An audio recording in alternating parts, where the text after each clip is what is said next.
Boosie Street Knowledge Podcast. I'm back. Shout out to my sponsors, Throttle. Go check out the clothing line, 219 West 145th Street between 7th and 8th Avenue, man. Throttle.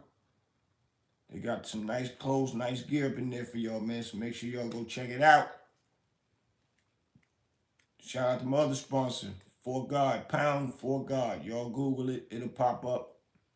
Got some nice For God apparel for people that's spiritually inclined and in tune with God. Doesn't matter what God you praise, but always praise God the Most High. Pound For God. My bro E, 730E. Y'all go check it out. So, yep, I want to get into it. I ain't going to take long, but make sure y'all subscribe. We are at 8,000 subscribers now. We working hard. We grinding. It's because we don't do the celebrity talking trash about the celebrities. Unless you want to talk some trash to me, then we might have to get it on. Sometime I will ignore it. Sometime I will entertain it, depending on what is said. But other than that, this is the channel that big people up. That's what we doing. That's what we are doing, man. So I'm trying to wait for a few people to come in. Man, please, man, make sure y'all subscribe when you come in. And please hit the like button for me. Please hit the like button for me. Because I'm rising, man. I'm rising. We at 8,000, man. So, I like to smile with hard work and doing the right thing. I don't like to tear people down, man, unless need be.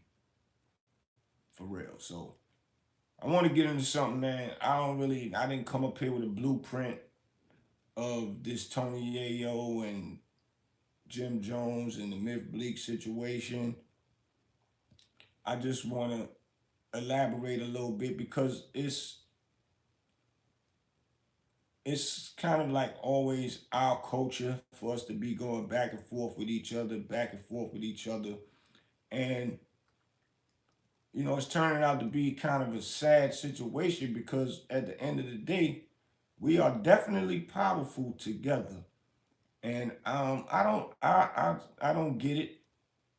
You know what's hard with us teaming up and doing a bunch of powerful things together. It's always a separation act or movement.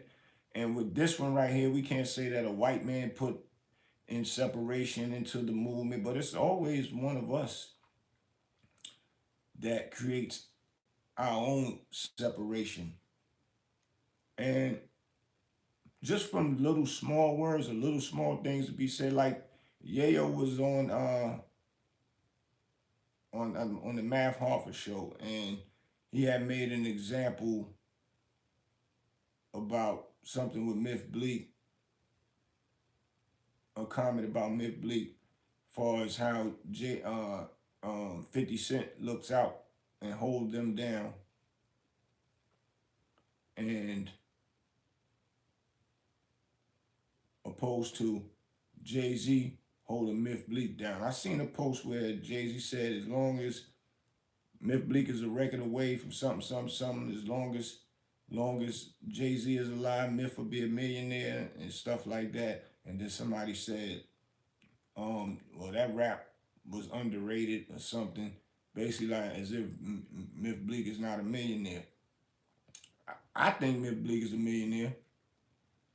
I commend Memph Bleek for his loyalty to Jay and even staying out of the way with the ones that Jay was upset with, the ones that Jay had problems with. But Memph didn't let that hold him back from him still being able to maintain a relationship with them and Jay, and still maintain a relationship with Jay-Z, which is his big brother. I respect Jay-Z for not even being mad at Memph for going and reaching back out to like a Beanie Siegel and a Cameron and them, and still, knowing that Jay and then, and those people had ruffled feathers amongst each other at one point in time. And like Cameron said, I commend Cam for even going back and getting on that stage with Jay-Z, even though Dame Dash probably didn't like it. That's my bro and all that.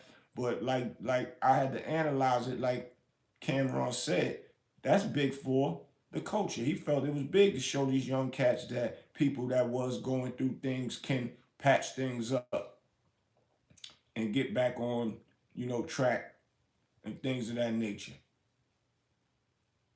So I respect that part.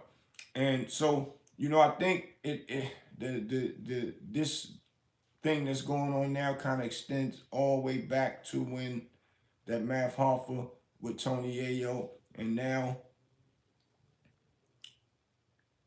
recently Memph Bleek was interviewing um Memph Bleek was interviewing Jim Jones, and I guess Jim Jones don't like things that 50 Cent been saying about him, and I'm trying to think if Tony Yayo spoke. Oh yeah, Tony Yayo spoke about Jim Jones on the Memph Hoffa show, saying that Stack Bundles, basically was up under Jim's movement, and Jim, didn't take Stack out of the projects and things of that nature. And at that point in time, I think it was still like Stack was still on his come up. And from what I was hearing, Stack was like he's still gonna be in the projects until he really feel like he can maneuver how he want to maneuver. So I really think that was a Stack bundle decision to do so. I was in the studio with Stack Bundles and Jim Jones, and I seen their energy together, man. It was real powerful, man. We was in the studio, about, I want to say, a couple months before Stack passed away. God, rest in peace, Stack Bundles, great dude, man. Showed us great love. I had my artist in there doing a song with Jimmy, man. His name is Marvell. We was doing an R&B song, and Jimmy was did the rap verse on it. And Stack showed mad love. And then, I was just watching how creative they was rocking together. And I seen mad, love and respect up in there at that time. Longberg, Jay Eastland, what's good? Salute. And y'all just hung with the phone with Aaron. So I seen the love in there. I don't get Jimmy leaving Stack Bundles out nowhere. And and now on top of that, the lady from Koch Records was in there. Alan Glombat's I guess she was the president. She run everything for Alan Glombat. She was in there, showed us mad love. I got all the footage too. It's gonna be in my documentary. But I'm hearing Jimmy saying, "Yep, I'm gonna fall back. I'm gonna push Stack Bundles in front. When we drop his album, we're gonna do this." I'm listening to the conversation because they was in there. Marvell was in there putting his verse down. We was outside sitting on the couch, and she was sitting next to Jimmy, and they was discussing, what he was about to do for Stack. So I heard the preparation for Stack's Bundles album. I heard preparation for it. So I'm just saying this to say I don't see that Jimmy did anybody wrong. And at the end of the day, like we all grown, man. We all grown, and certain things is not to be misinterpreted because we don't know if Stacks ever talked to Jimmy. Salute Ron Books, Jimmy, about him being out of the project, and Stack Bundles was doing his own thing, and he was getting show money. So I'm sure he could have been out of the projects on his own. He didn't need Jimmy for that to get an apartment or nothing. So people can't put the blame on somebody because they are the boss of a situation and what another person go out there and do and be doing. And we are men. A man put me in position when I was running with Unique, when Unique was doing this thing. I was going to do my own thing, but when it was time at the end of the night, all of us to come together, go hang out, we was together. But I'm not up under him all day doing none of that. I'm running around taking care of my business, getting my stuff together. I got my own apartment. I had 3 apartments at that time. Running around. Hold on. Somebody said, nah, this Yayo. Lamar Green said, this Yayo karma always talking about what Jay do or don't do for Bleek and always speaking on fake 5 million Lil Meech supposedly made and what kind of jeans he was buying.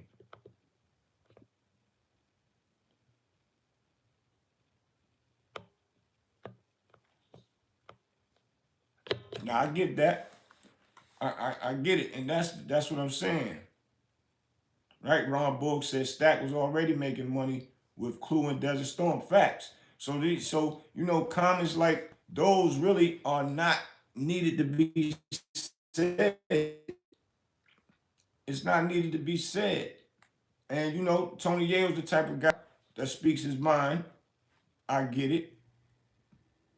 But stuff like that, you can't compare what another person do for another person, even though they might be still looking out. Joe Eastland said, Young Guns from Harlem. The Young Guns of Harlem is what we used to be. But you remember when I was promoting that. Me and my brother Kev Frost, Ronnie Stone, shout out to Kev and Ronnie. But we can't worry about what the next person do. And see, these are a lot of things. Like, it's certain things that I be wanting to say, but I'm like, nah, I ain't gonna say this on this interview or in public because I know it can cause a chain reaction to stuff.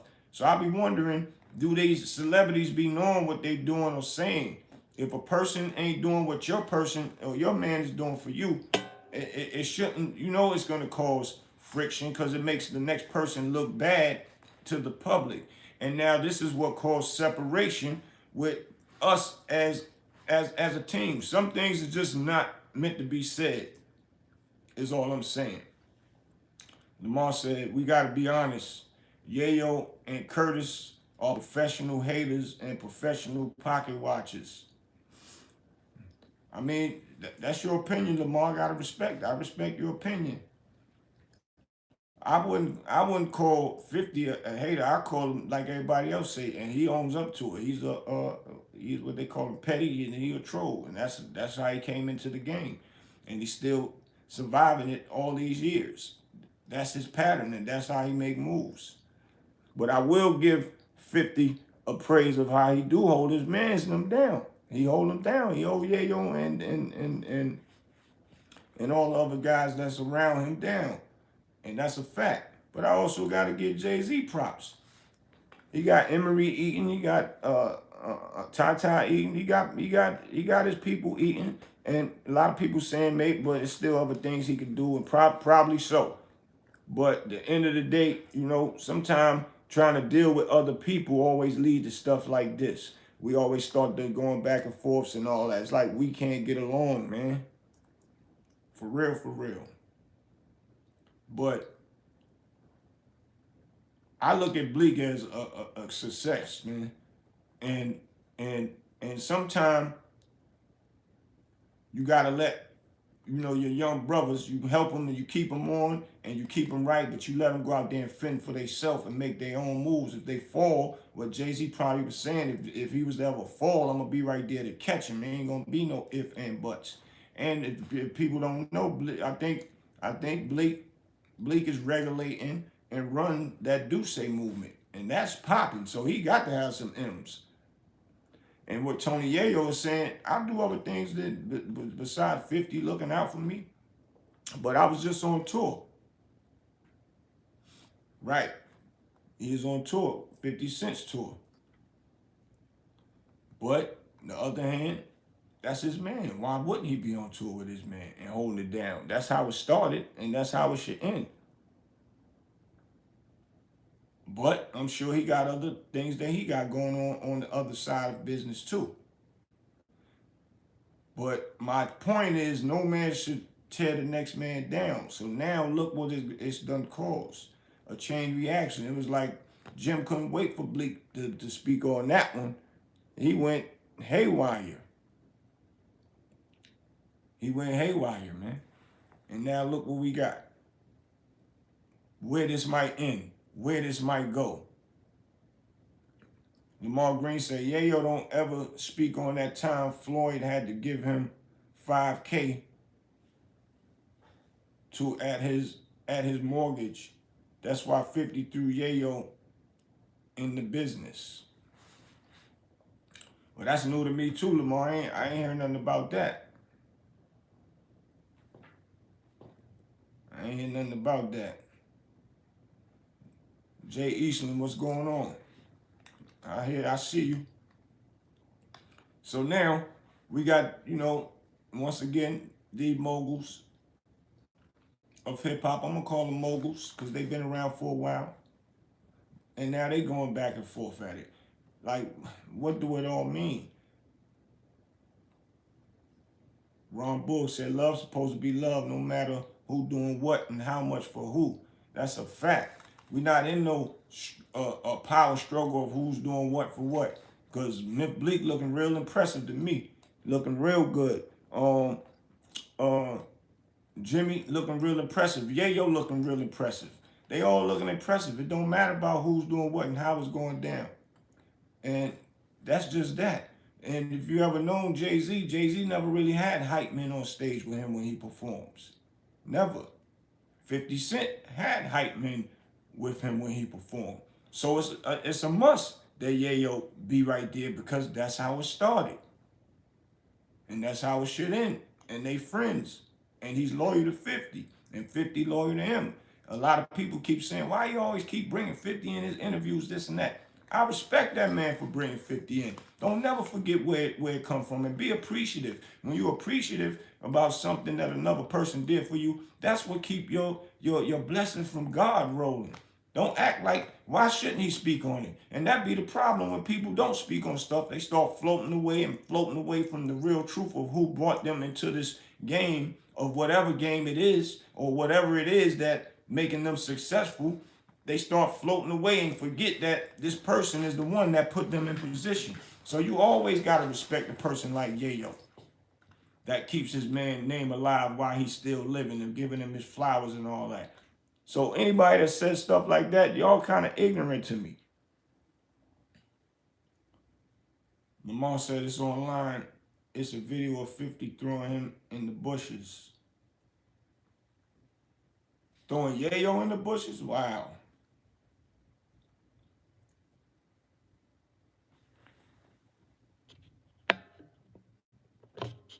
That's deep.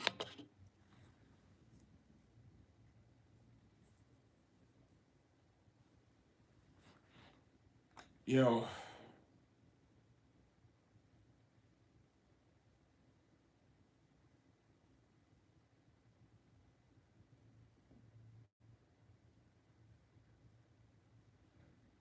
That's what's up. Carolina Park, Longburg in the building.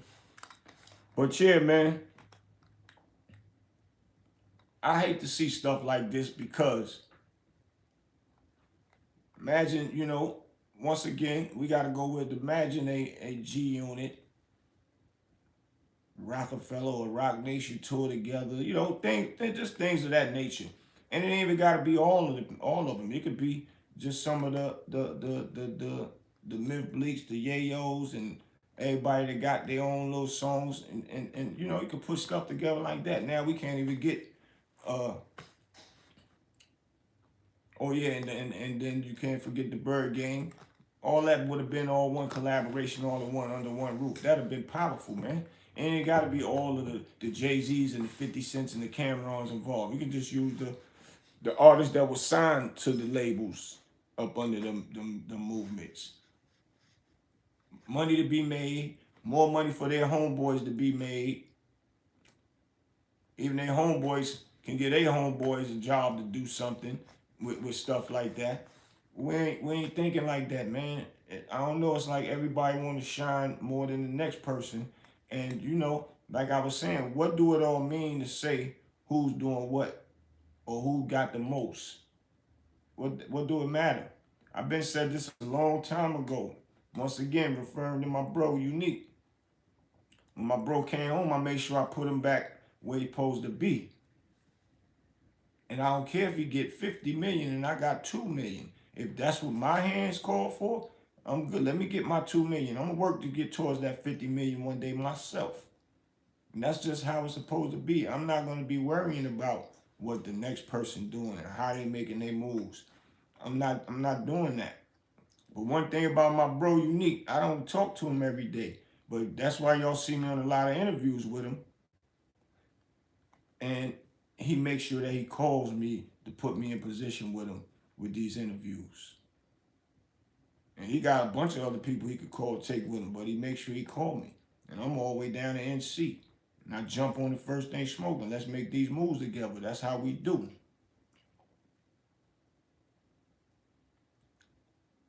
That's just how we do. Facts.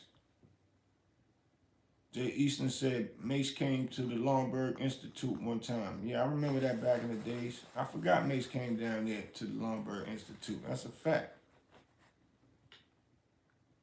That's a fact. I forgot about that. But yeah, man. So hopefully now we got to see where this is getting ready to go. Hopefully it don't go nowhere, but just words across the internet and things of that nature. But who cares who got the most money? And who cares of how the next person look out for his younger brother or his person that's up under him, under their movement? It shouldn't really matter. What matters is they are looking out for their people. And I don't mean on a lower scale. That's a big scale Memph Bleek is on, man. That's a big scale to be regulated, do say. Then, now he got the big podcast, but I'm sure he got other ventures going on besides that we don't know about. You know how many people would love to be in Memph Bleek shoes right now? A whole lot. Jim Jones got a nice, powerful movement going on. So, we can't be mad at that. And then, he bringing in, I think he about to sign, if he didn't already, Albie Al from Newark, New Jersey, which the dude is hot. I had booked Albie Al one year with my bro OG. And brought him down on a Father's Day event. And I didn't know who he was. And this was a couple years ago before he went and did his bid. And we brought him to Raleigh at this club, 4030. And he was doing his thing on the mic, and the people from Raleigh knew his songs. And he didn't even have no songs on the radio, no nothing. He had the streets. So since he came home, I've been hearing his name a lot, and he's been making moves on a lot of things. So I'm thinking that, that's a powerful move that Jim is doing and about to do if it's not done already. Because Al got that movement and he got some traction. He just need that extra push behind him now. And he's probably getting ready to be all the way out of here because he's lyrically nice and he's talented. And he got the package. He got the look. He got the swag. He got the charisma. He got and he got a team behind him. And this is what I want to talk about. Bleek and Jim was saying some powerful stuff on that podcast. He was saying, nowadays, how many artists is blowing up by themselves? Opposed to artists blowing up with a team and a crew behind them. Made a lot of sense, man. Because you got to go all the way back from the Dipsets, the Wu-Tang,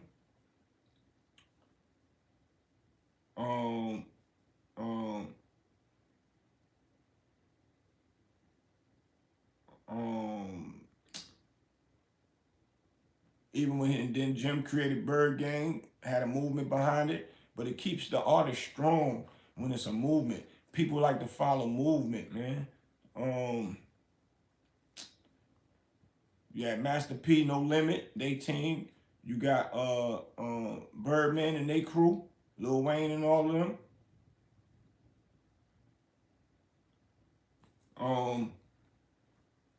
Who else? You got Beanie Siegel, State Property and all of them, which they was under Rockefeller movement, but it still all was a movement of people. So that statement Jim said made a lot of sense to me.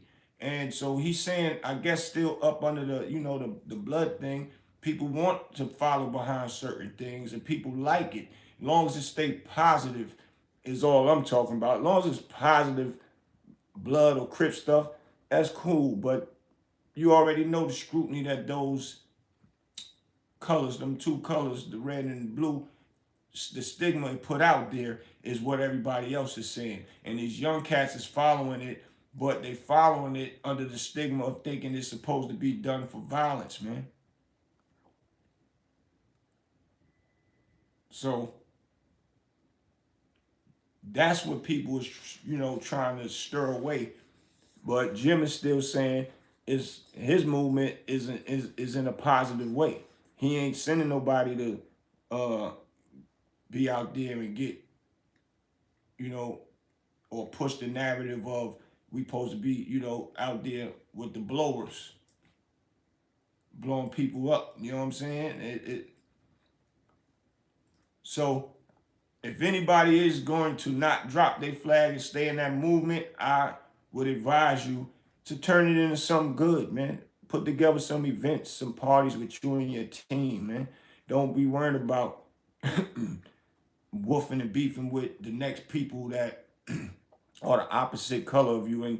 And the crazy part is a lot of this stuff be blood on blood, be beefing with each other. I had to get in the middle of some of these cats and stop them from beefing with each other because they was my little bros. I ain't part of none of that, but I don't have to be. I know damn near everybody that's damn near part of it. But if they're part of it, I'ma still let them know, man, this is where y'all wrong at, and this is why y'all not supposed to be doing no stuff like this, or as far as trying to harm each other. Because now we just create another lane of, um, one get one, and then the other one they get back. And that just create that cycle.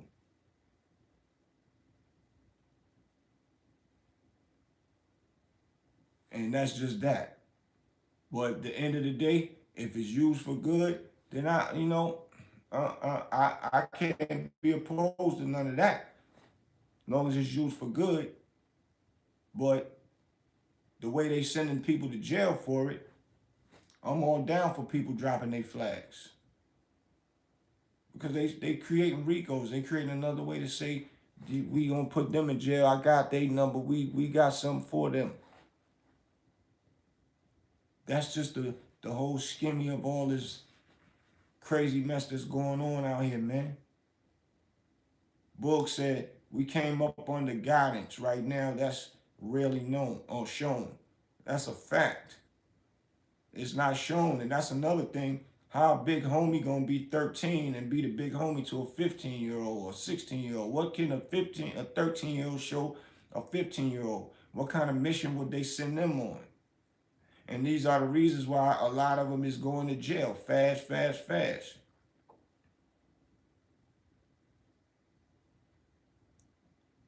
And that's a fact.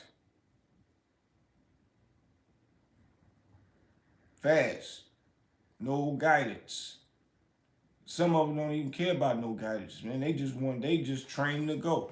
And those be the ones that be sent on these little dummy missions.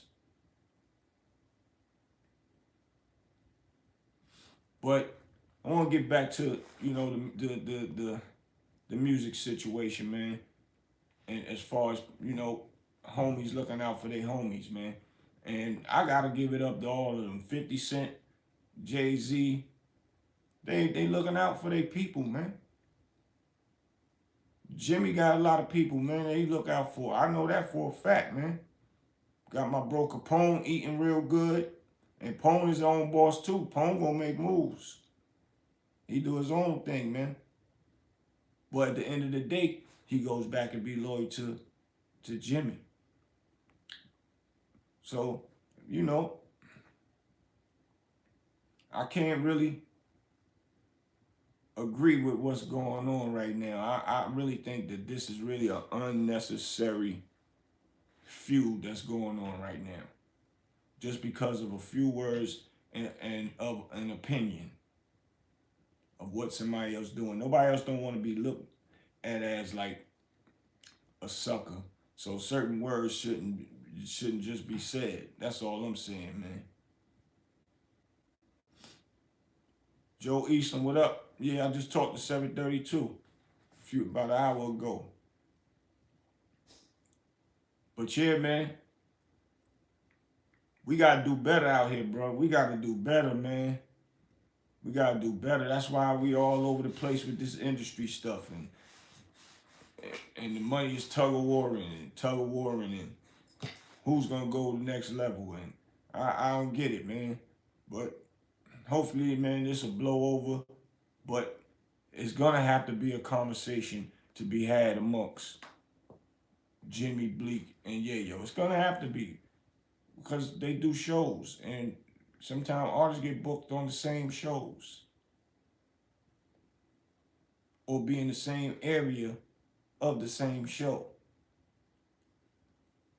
And if people, egos is involved, then that's gonna be a big clash. That's gonna be a big clash. So it's gotta be a point in time where they talk to each other, man, and reside this, because it's really opinion.